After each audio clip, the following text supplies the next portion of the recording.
show you how to make this really easy and delicious taco pie that my friend Nia turned me onto, and I'm so glad she did because it's really good. Okay, so here's what you're going to need. It's really quick and easy to throw together. You're going to need 1 pound of ground beef, or I'm using 500 grams of a minced beef. Then you'll need 3 tablespoons of taco seasoning. I'm using a homemade one. You can use the store-bought one if you prefer, or your favorite mix if you've got one. If you want to see how I made this one, just stay tuned to the end of the video and I'll show you. Then you're going to need 6 large eggs, 1 cup of heavy cream or pure cream, 2 cloves of garlic, or 2 teaspoons if you're using minced like I am, half a teaspoon of salt, 1/4 teaspoon of pepper, and 1 cup of shredded cheddar cheese, or any cheese that you prefer. So I'm using a 9-inch pie pan for this that I've sprayed with a nonstick spray. You can use any round casserole dish that's approximately that size. I've also got the oven preheating, 350 Fahrenheit or 180 Celsius. While that's preheating, we've got a large skillet that's preheating over medium heat, and we're going to brown the meat in it about 7 minutes or until it's no longer pink.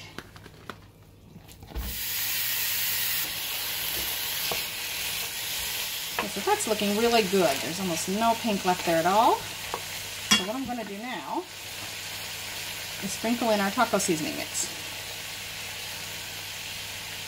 Turn the heat down and stir that through. And then we're just going to let it cook and simmer for a couple of minutes until it thickens to get a nice sauce in there. Okay, so while the meat's simmering, get out a large bowl, and I've already cracked my eggs into it. We're going to add to that the cream, your 2 cloves or 2 teaspoons of minced garlic, salt, pepper. Whisk that together.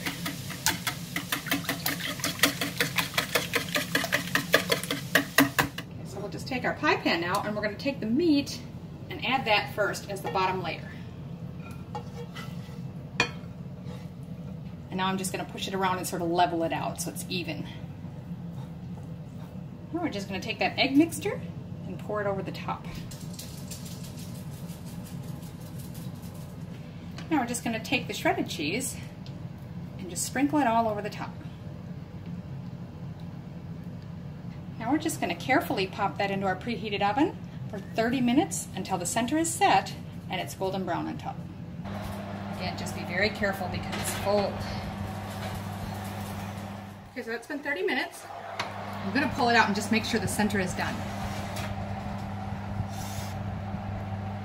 Feels good. Now that is very hot, so I'm going to let it sit just for a few minutes before I cut it. So there you have it, easy taco pie. It was so easy to throw together. It's really tasty. I like to serve mine in a bed of salad like this with a bit of sour cream and some guacamole. And I just happened to try this one because it's all natural and there's nothing weird in it, and it's just really, really tasty. So if you live in Australia, you might find this one. But whatever you like, or just some slices of avocado, serve it any way you like. I hope you enjoy it. Okay, so here's what I used to make this taco seasoning recipe from my friend Nia. So you need 2 tablespoons of chili powder, 1 tablespoon paprika, 1 tablespoon of a coarse salt, 1 tablespoon freshly ground black pepper, 2 teaspoons of ground cumin, 1 teaspoon garlic powder, 1 teaspoon onion powder, 1 teaspoon of dried oregano. And then depending on how hot you like it, you can add 1/4 to 1/2 teaspoon of cayenne pepper if you like. Now this will make about 6 tablespoons, which is about equal to 2 packets of the store-bought stuff, just if that helps you. We're going to use half today. Okay, so I'm just going to mix all of those together in this small container so I can save what I don't use. This is the chili powder,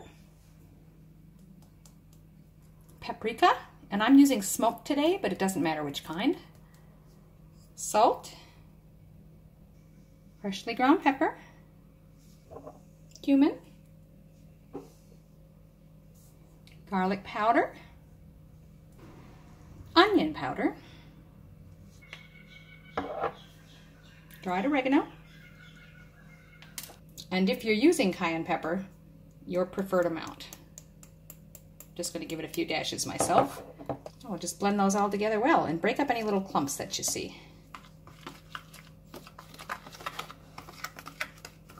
So there you go, and that's it. So you can see that makes about 6 tablespoons or 2 packets of the store-bought kind, as I say, and so for this particular recipe I only needed half of that. Thanks for watching. Hope you enjoy it.